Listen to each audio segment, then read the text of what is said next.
welcome to the latest episode of Back to the Past. In today's episode, we will be traveling back to the past of 1940, where we will be visiting the one and only George Bernard Shaw at the age of 84.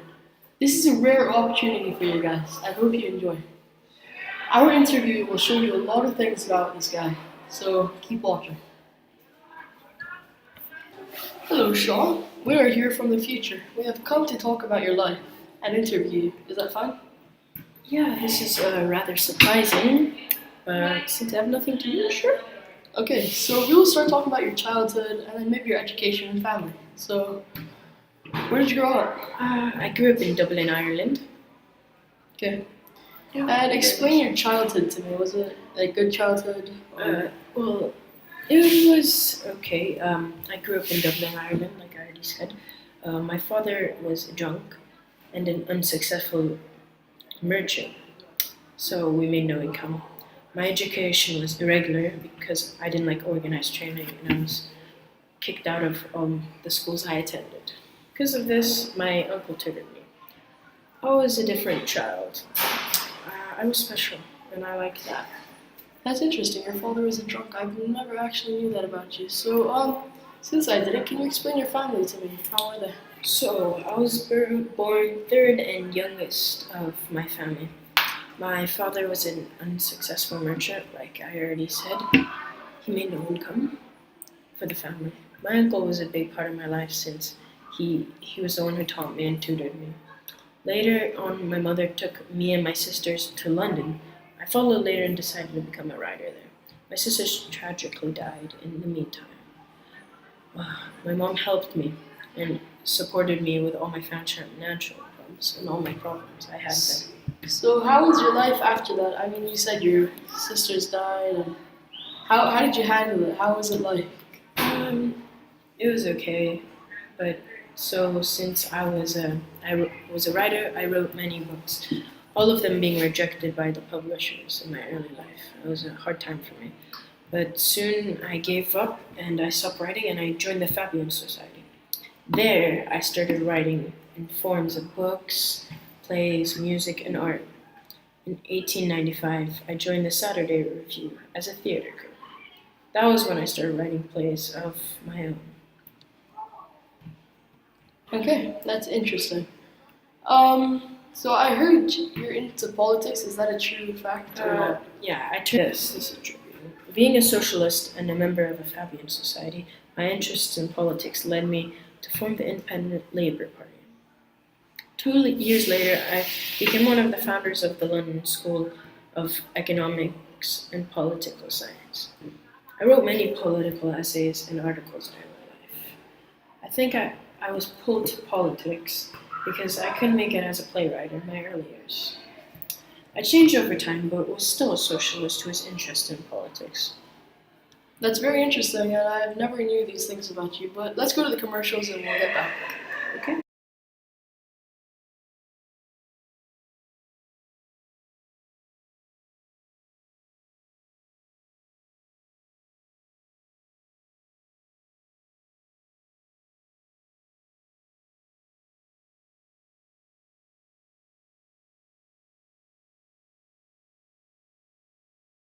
Okay. That was a good lunch. Yeah, it was. So your life is very, very interesting. I never knew it was actually that interesting, but Yes, it is. I need to know more about you since a lot of people want to know about you. So I heard you won a Nobel Prize once. Yes, this is true. I won the Nobel Prize in Literature in 1925. This was an amazing accomplishment. They said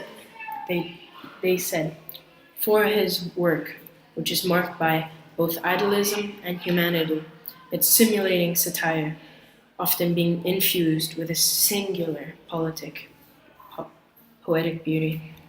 Well, I felt really thankful to be given that award. But after the Nobel Committee said no one fitted the criteria that Alfred Nobel outlined, I actually received my Nobel Prize in 1926.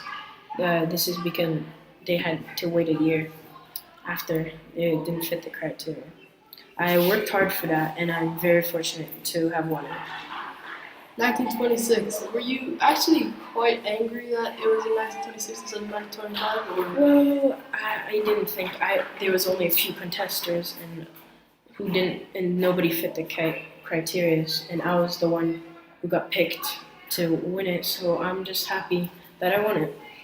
okay, well, thank you for that. It was very interesting knowing about your life. But can you please tell me about your playwriting and how it was?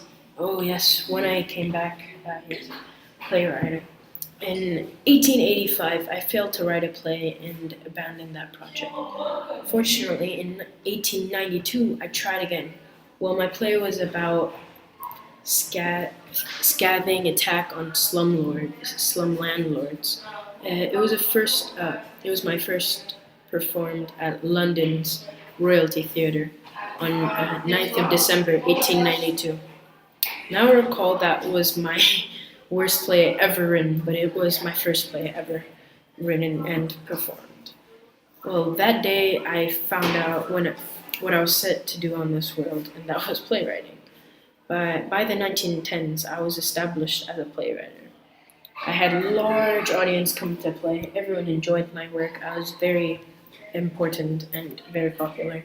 It was a spectacular part of my life. I have wrote many plays in my life, but only a few were successful or were good in what would I say. I hope in the future they will revive my other plays, which were not accepted. But I'm truly proud of my work. Well, that's interesting to say that because luckily for you, your plays were recovered, and Oh, that is crazy. so yeah. So, yeah. Anything else about your playwrights? Yeah, some of my films were a success too. In 1938, I was awarded an Oscar for my work on the film Pygmalion. This was another great moment for me because I was into playwriting and then I moved on to movies and then I was awarded an Oscar for that. I'm one of the only people to have won an Oscar and a Nobel Prize. Well, you have lived an amazing life with your family, your sisters, your mom, your uncle, of course, helping you with your education. Yes. One last thing. Do you think your sister dying helped you with your impact in your playwrights? Do you think you would have No. done better with her or no?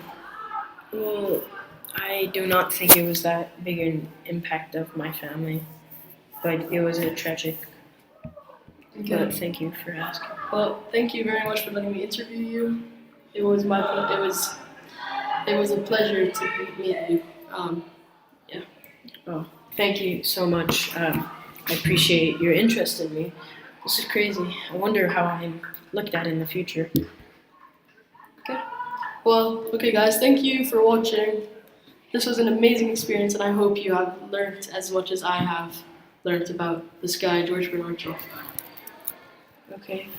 Bye. Thank you for everything.